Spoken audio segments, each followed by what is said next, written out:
Peace. We're here again. Big up on ourselves. We're there up on the yard vibes. And we're about to watch the debate live, give our honest and unbiased review. As usual, no feelings, no political party attached. Just common sense for the people. So yeah, without no bag of long chatting, we're going to play it through and skip through and see what we can find and discuss. And see what go on, you see it. So without further ado, let's go.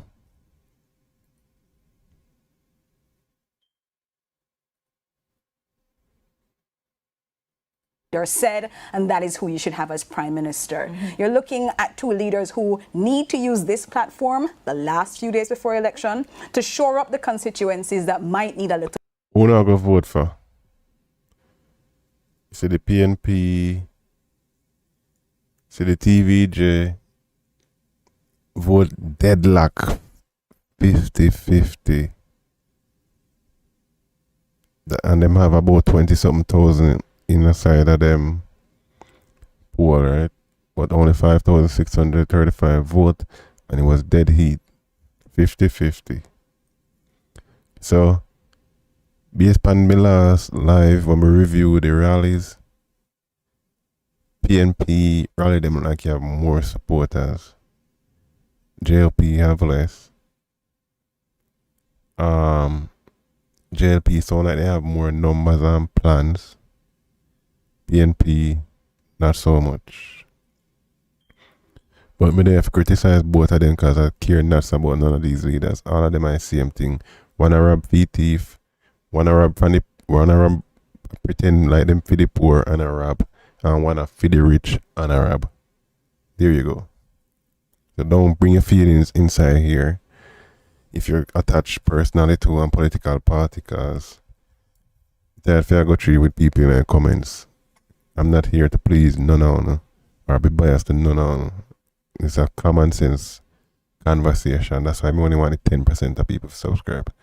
Alright, enough. The push to allow for those MP candidates who might not be going over the line to have a person say, maybe I don't vote for the MP candidate, but I like that person there on the television. I want that person to be my Prime Minister. Yeah. And then finally, you have to speak to Jamaicans who say, I need to understand. Alright, I don't want to hear fear bubble.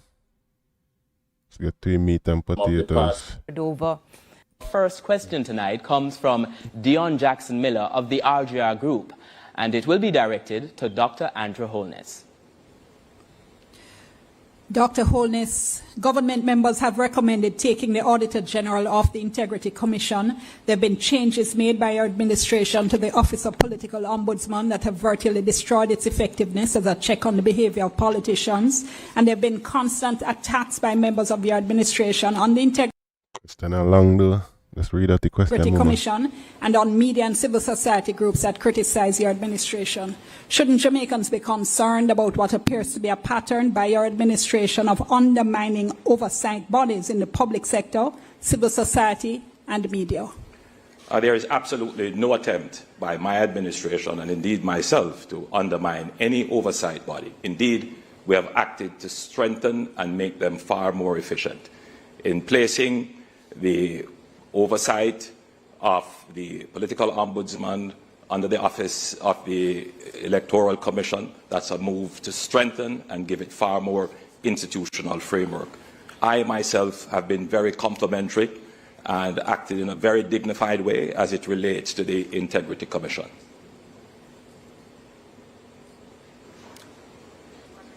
Mr. Golding will have the opportunity to respond. There has been a definite pattern of hostility from the Jamaica Labour Party government towards the institutions mentioned in the question, in particular the Integrity Commission, largely because it is well known that there are at least 10 members of Parliament who are under investigation for illicit enrichment, a serious corruption offence, of which the only one to be... Anybody know any task force were responsible for investigate government? What is the name of this group? And who control them, how they move? known is the one for whom a report has been completed and sent to the Parliament, which is you, Andrew. As a result of that, they have done their very best to try to neuter that critical institution, including the Prime Minister bringing that institution to court to undermine its effectiveness and indeed eliminate it entirely. Our next question comes from Giovanni Dennis, and it goes to Mr. Mark Golding. Mr. Golding, Keith Duncan says the PNP's proposal to increase the income tax threshold to 3.5 million is impractical and impossible to fund without new taxes. Can you explain how these planned tax breaks will work without hurting the economy? The context in which we have decided to increase the threshold to 3.5 million is the hollowing out of the middle class in this country. Working families finding it extremely difficult to make ends meet. And we believe with the debt to GDP ratio having now, after 13 and a half years of belt tightening and austerity, having now reached the cusp of the target of 60% of GDP introduced into the fiscal rules in law under Portia Simpson Miller, this is a time, this year it's expected to actually, with the readjustment of the definition and calculation of GDP, this is the year that we expect to achieve that target. That will release 2.5% to 3% of GDP of additional resources, which were not previously budgeted for in the fiscal policy paper. That is more than sufficient to pay for our entire program, including the $3.5 million increase to 3.5 million of the tax threshold, which will make our civil servants and our middle managers, and indeed most of Jamaicans who are presently suffering under the high burden of the cost of living, have money that they can spend. So, this is how I understand. If it's up to how much people in Jamaica work, $3.5 million. Listen to the brain thing. If most people have low wages, does these tax break what they matter about really matter? You know what I say? If say somebody I work $10,000 a week, 40,000 a month, 412s are 48, 480 grand. I mean, you see what I say? You see the difference? They can fix up their homes, extend their homes with a room, buy a car if they don't have one, pay down debt where they may be in arrears. It is necessary to preserve the country from brain drain and to keep the society intact. Dr. Holness now has the opportunity to respond. The hollowing out of the middle class is an act of the PNP. They totally decimated the middle class.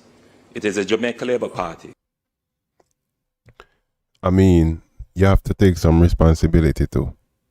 Because whoever it is that sell out every government infrastructure, whether it be the light company, the telephone company, whatever it is, that the airport, the airlines who sell out these things, these people are responsible.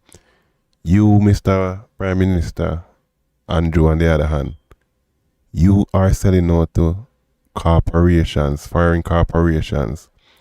You notice we hear about these big tax cuts, but how we not hear about the big tax gains, the more percentage them are going to start charging hoteliers and these foreign companies that suck out the money out of Jamaica and bring it right back to them foreign country, whether it be the Mexican them one hotel them, the Spaniard them, the US hotelier them. What for them tax percentage look like?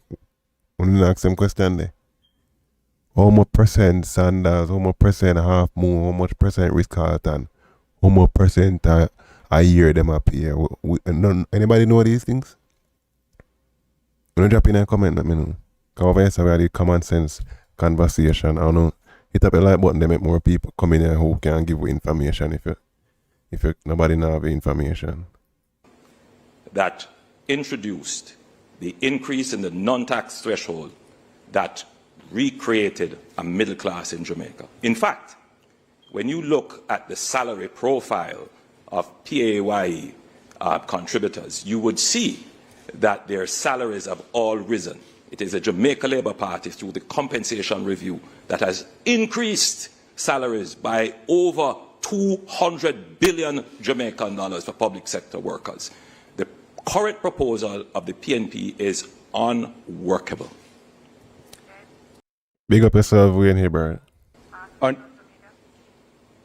It's now time for a question from social media. We're going to Amoy Harriot.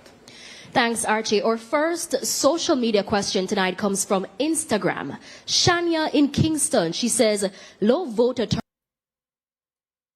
of a democratic society.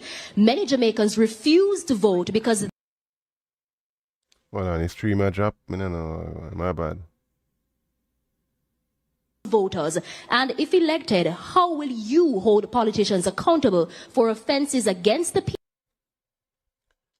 Or the TVJ blackout.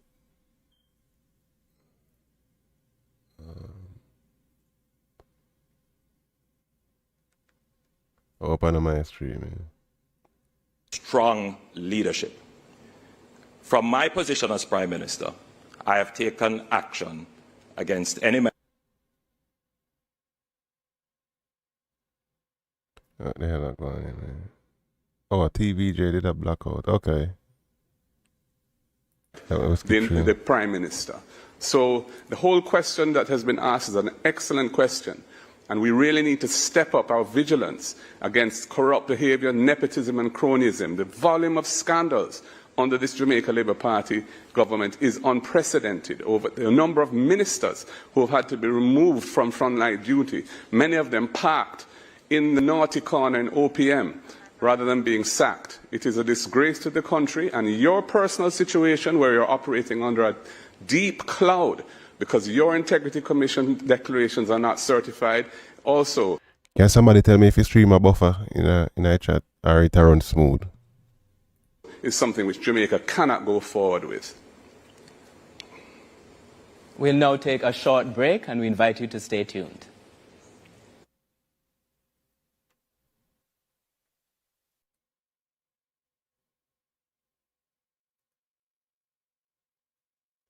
Let's go.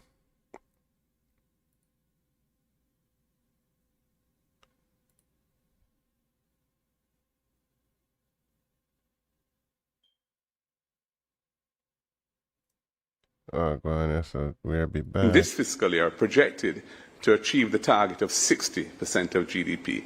Once that happens, we no longer have to reduce debt as a priority. We just have to maintain that debt profile. That will release resources of 2.5% to 3% of GDP, which is close to $90 billion of additional resources which no longer have to be part of your primary surplus target. So we will be able to fund our program quite comfortably come April next year when the fiscal year starts. Dr. Holness, there is a song which says, when the rum tells you you're a big dancer. I don't know what the leader of the opposition was drinking. Firstly, the debt to GDP for this fiscal year is not projected to be 60%. It is projected to be 65% thereabouts. If the leader of the opposition is depending on growth to provide the revenues for $75 billion of expenditure, the country would have to grow between 8 and 10%, which has not done that since the 60s. Thirdly, yes, there are $300 billion of programs. What are these programs? Yeah, tell me what are these programs. Please, if you stream a run good, drop a 1. If you stream a buffer, drop a 2. Help me there. Pharmaceuticals. Thank you, Dr. Holness. Thank you, Dr. Holness. Our next question is from Giovanni Dennis, and it goes to Dr. Holness. Dr. Holness, you said on February 7, 2016 in Sam Sharp Square, Montego Bay, within our first 100 days in government, we will start the legislative process to fix the general election date in Jamaica. It's been 3,490 days since. In your May 2016 budget debate, you further stated the country should not be distracted by protracted periods of uncertainty. Yet, that's exactly what happened with this year's election. After 2 consecutive terms in office, you have failed to deliver on this promise. Why?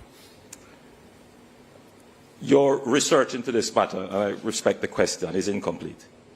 At the calling of the 2020 general elections, I explained to the public in Parliament that our government actually started work on fixed election date.